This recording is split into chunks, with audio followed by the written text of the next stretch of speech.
Inner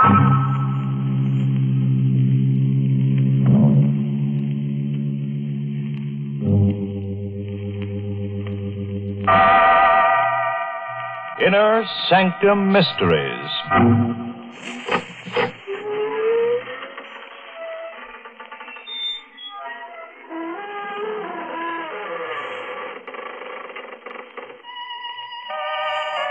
Good evening, friends.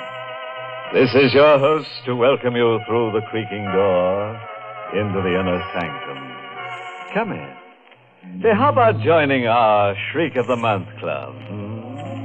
We're offering free a shroud-bound copy of Die Alone and Like It.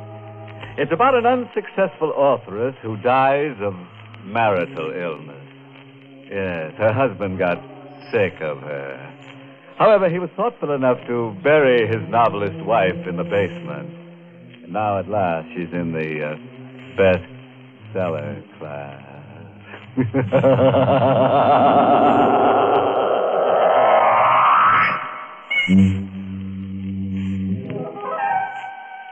And now for tonight's gruesome little item. Oh, you better not disturb that fellow in the corner. He's our ghost of honor tonight. Poor guy. He died last night for lack of sleep. Now he's in for a wake. Meet John Thompson, age 29, driving a blue coupe across the George Washington Bridge, heading west. It's kind of a close night. Heat lightning is dancing up in the sky when I come down off the bridge into Jersey. Running a mobile gas station isn't bad when things are breaking right.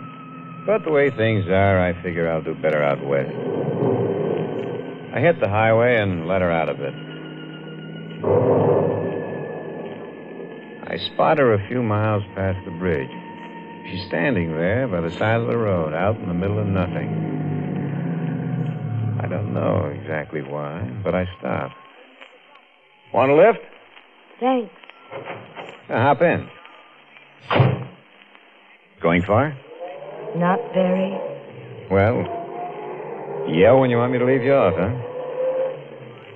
My name's Thompson. John Thompson. Hello, Johnny. Yeah. Hello. What's your name? Anne. Where in particular are you heading for? I don't know. But... I'll know when we get there. Yeah, sure. Look, this ain't the old routine, but you look like I kind of know you from someplace. Do I? I don't remember from where or when, but your face... Oh, maybe it just reminds me of somebody I used to know. Don't anymore. Maybe. You don't remember me, huh? Should I, Johnny? Well, it would be kind of more sociable. I'll try, Johnny.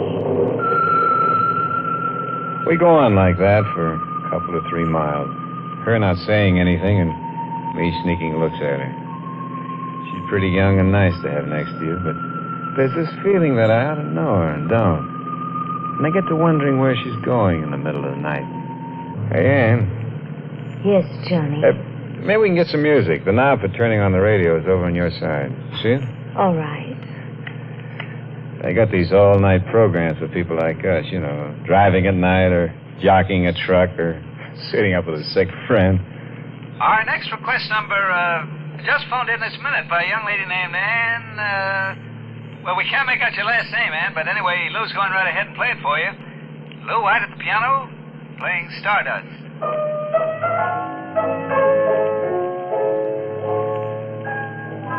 He plays a nice piano, huh? Very nice. Kind of funny, a girl with the same name as yours just phoning in to the show and we started listening to it. I mean, with the same first name. Is it? Yeah, well, I guess it's a coincidence. I like Stardust. Maybe you better try another station. Why? I like Stardust. Yeah, but get another station. I'm happy with this one. Get another station or turn the set off. I don't care which. Do what I'm telling you. Why? Don't ask me why. I can't take that music. It bothers me. Now, will you please? No. I said, will you please turn it off? No. Look, it's my car. It's my radio. I want you to... Oh, never mind. I'll turn it off myself. You better watch the road. You might have an accident. I'll turn it off myself. And now let go of my hand. No, I don't want you to turn it off. Let go. I got to keep my other hand on the wheel. I won't let go. I want you to listen to Stardust. I like it. But I don't. I'm warning you. Very pretty. All right. This is what you wanted. You're choking me. I told you to turn it off. Leah, you let go of the wheel. You wouldn't listen to me. No. No, it's too late. And...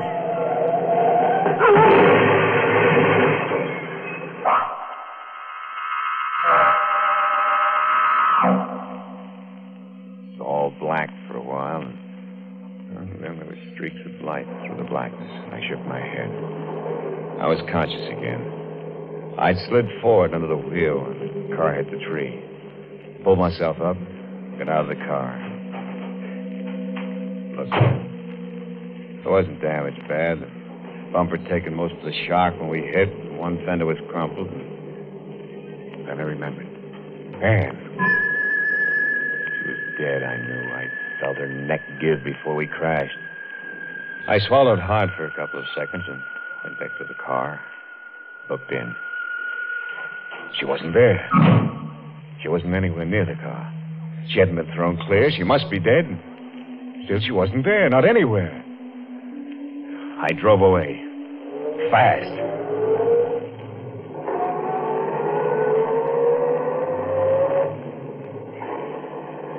My head don't feel so good, but I stop thinking as I go through the night. I do puzzles and arithmetic. Multiplication. 49 times 76, 102 times 27, so I won't think. But not thinking isn't easy when you're alone, so when I see a diner, I think that's for me. And I stop and get out. I walk over to the diner. The air's still heavy and the crickets are raising cane. I go in. What'll it be, mister? Job and a hamburger. Sure. Coming up. Yeah, it's a hot night, ain't it? Huh? Oh, I didn't notice you sitting next to me. Yeah, it's plenty hot. You're driving a nice car. I noticed you pulling in. That's all right. Here you are. Yeah, looks good. Say, Joe, I was wondering, you going far? Far enough. Yeah, that's what I was thinking. West? Uh-huh. How about me riding with you for a bit?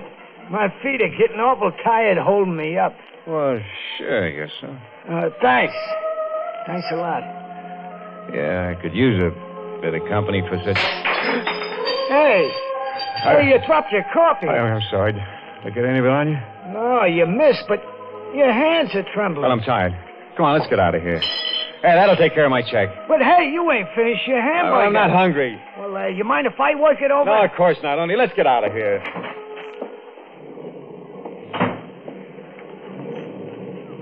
Sure is a dark night, huh? Hurry up, will you? Yeah. Dark enough to hide a corpse in.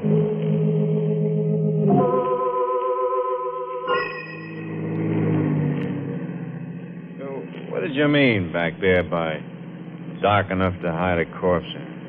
Nothing. Just an expression. Why? It seemed like a funny thing to say. I don't think so.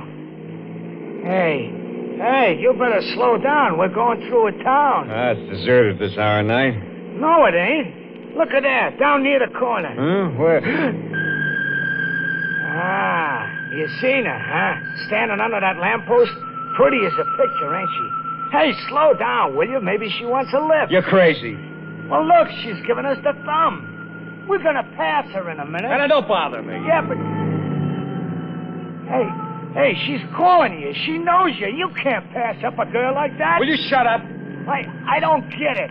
You was willing to give a hobo like me a lift, and you don't even know me. You know that She's girl. not there. She can't be. Well, you seen her. No. You looked where I was pointing. You heard her. No. All right, yes, I did, but she's not real. She couldn't be. Why? She's dead. Yeah, how do you know? Because I saw her die. Yeah? Yeah, in an accident. 100 miles from here. Well, then what was she doing under that lamppost? I don't know. Maybe it was a ghost. Maybe I'm going crazy. I seen her. And maybe you're dead, too. And the ghost riding with me.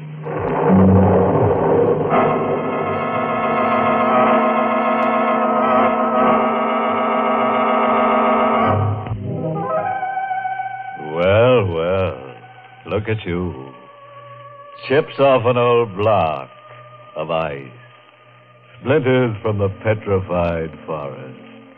Or are you always that way? Oh, you're not really frightened. Just pretending, huh? Well, then suppose you climb down off that chandelier and listen to the rest of the story about John Thompson, who took a girl for a boogie ride. John and the bum he'd picked up rode on for a while in silence. Night was closer and heavier, and John was tired. Hey, watch it, will you? Oh, sorry. I closed my eyes for a second. Well, you better keep them open. It's healthier. Yeah. I'm kind of pooped. It's been a long night. That chatter about ghosts, Yeah? how come? Oh, I was kidding. You were, huh? It wouldn't be because... How would you like to get out? I'd like it fine. I get nervous riding with a guy who turns green when you mention corpses. Hey, watch that bridge! Hey, you nearly dunked us in that stream. I can't keep my eyes open. What if I washed my face? Bathe my eyes with cold water? Yeah, that's an idea. You can stay in the car. I'll only be a couple of seconds. Oh, I'll go along. I could use a drink. Yeah, water. Looks good. Dark, peaceful. You know, you could sleep in water like that. Yeah, sure, but you wouldn't wake up. Go on, wash. Huh? Oh, yeah. It's swell. Sure. It's cold. It's good. Uh-huh. Good for what ails you. But what does ail you, mister? Nothing. I'm tired, that's all. Getting sleepy. I'm better now. Okay. Well, let's get back to the car. I'm walking the rest of the way. What? Yeah. But- I want to get there. There's nothing wrong with my driving. I didn't say there was, mister. But are you sure there ain't something wrong with you? All right. Walk. I don't need anybody to ride with. No, mister. You already got somebody or something riding with you.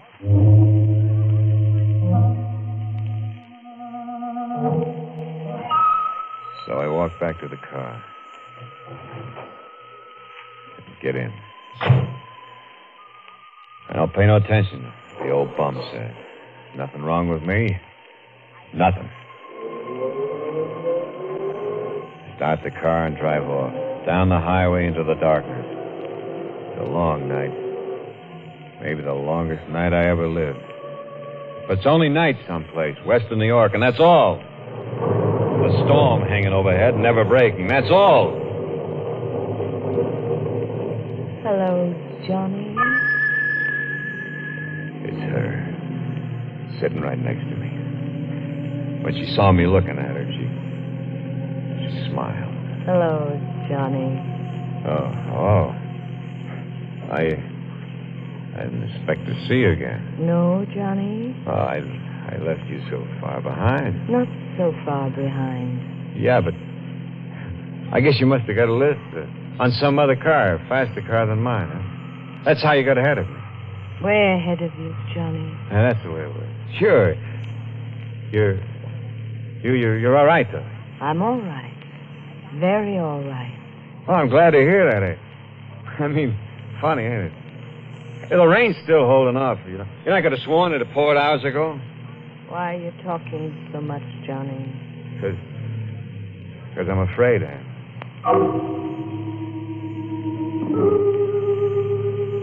When will we get there, Johnny? Get where? Where you're going? I don't know. Why? 'Cause I'm going there with you. Oh. Yeah? Huh? Back again. That song's back again. I don't have to take it. I can't take it. She ought to sing that song. I told her I didn't like it. I'm not going to tell her again. It won't do any good. This time I'm going to play it smart and sure. She's looking straight ahead, watching the road slide under the headlights. So I choked the car. Hey! What is it, Johnny? Motor. Should be something wrong. Oh. Yeah, I better get out and see. I'll wait here. Sure. Get the hood up. Mm-hmm. Yeah. Anne? Yes? Yeah, I can fix it, but will you bring me the wrench? Where is it? In the dashboard compartment. All right. I've got it, Johnny. Swell. Will you bring it to me? Here it is, Johnny. Thanks. Now all I have to do is... Hey. Hmm? What's that behind you? Where? Well, turn around. You'll see. All right. So she turned her back to me. Looks down the road we came. And I lift the heavy wrench. And I... No! This time I made sure. She's dead. Lying on the road. But I still got to make sure she won't, even dead, be riding with me again. So I lift her up. Put her back in the car.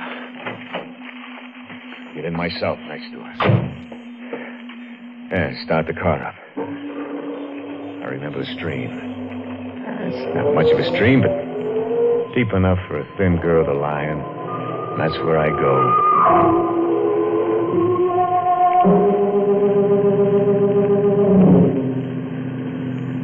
It don't take long to get back to the stream and the bridge over, which is where I stop. Nobody around. Only the darkness and the water flowing underneath, where Anne is going to lie. But before I let her go, I dig out my tools. Tire iron, wrenches, a jack, heavy stuff. Tie them to her, so she'll lie quiet under the water. When I get done. She's heavy now. Heavier than she ever was before. But I lift her over the rail and hold her for a second in my arms, and then I let her go. She drops quick and not awful loud into the water. Drops to the bottom of the stream, where maybe it'll be soft and cool for her. And well, I gotta get away from here fast. Fast!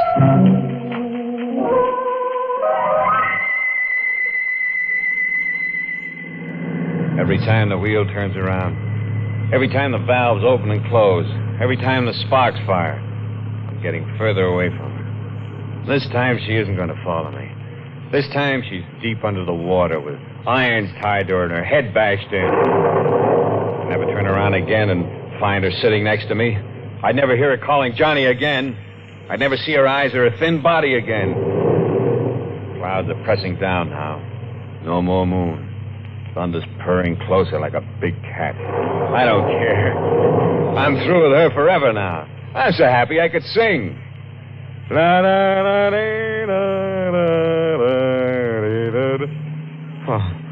no.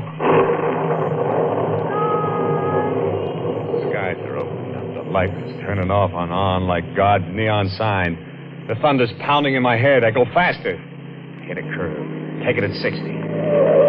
Standing there, lit by the light, and it's... Gas pedals down to the floor. The motor's roaring like 100 horses screaming. We're pulling up the hill with rain slanting against the window pane like a million fingers tapping on my brain. The top of the hill swept by the wind, her wet dress plastered against her body. I can't take it. I can't take it much more. The car's sliding down the wet road like death on butter, and she's there all the time now. Running with the car, face plastered against the closed window next to my seat. Johnny. Anne, you're dead. Am I, Johnny? You're dead. I killed you. Don't you remember? No, Johnny. Back there, I hit you. I dropped you into the water. I hit you. You're dead. Am I, Johnny? No, not now, Anne. Please, please. Aren't you tired, Johnny? Tired of running away? Isn't the road too long? The road away from me? Go away. Go away, Anne. No. You want to drive me mad? No, Johnny. Then what do you want? Just to go with you to the end of your road. But where's that? Why, maybe here. Maybe right here. In this town, Johnny. In this town. Yeah. It's a town. Small place, and I'm riding through it. The storm dying out. Dying out. Yeah, and the air's clear now, fresh after the storm. Anne? No, she's gone. Now, the thing is, where? Oh, right up ahead.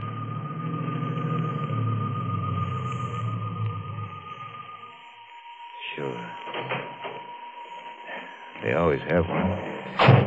Yeah, with a green light shining over the door. And they're always open. And there's always a sergeant half sleeping in the chair behind the desk. Hello? Oh, what do you want? My name is John Thompson. All right, so your name is John Thompson. So what? If you check, I think you'll find that I'm wanted. Wanted? For what?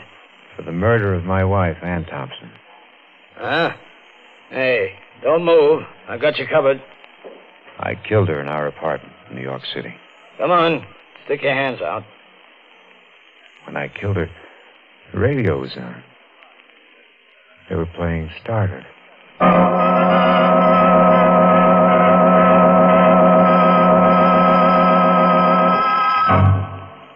How'd you like our new arrangement of Stardust?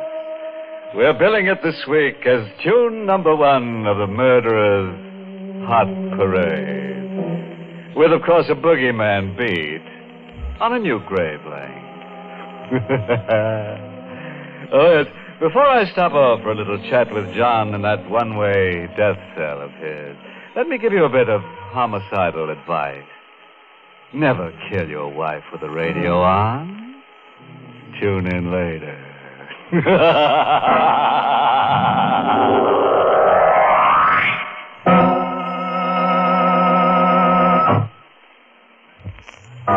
Well, friends, it's time once again to close that creaking door. Until next week at the same time, when we'll be back with a little hunk of horror. You'll be sure to listen, won't you? Until next week, then. Good night.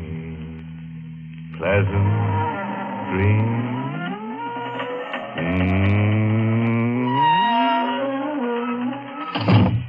Inner Sanctum has come to you through the worldwide facilities of the United States Armed Forces Radio and Television Service.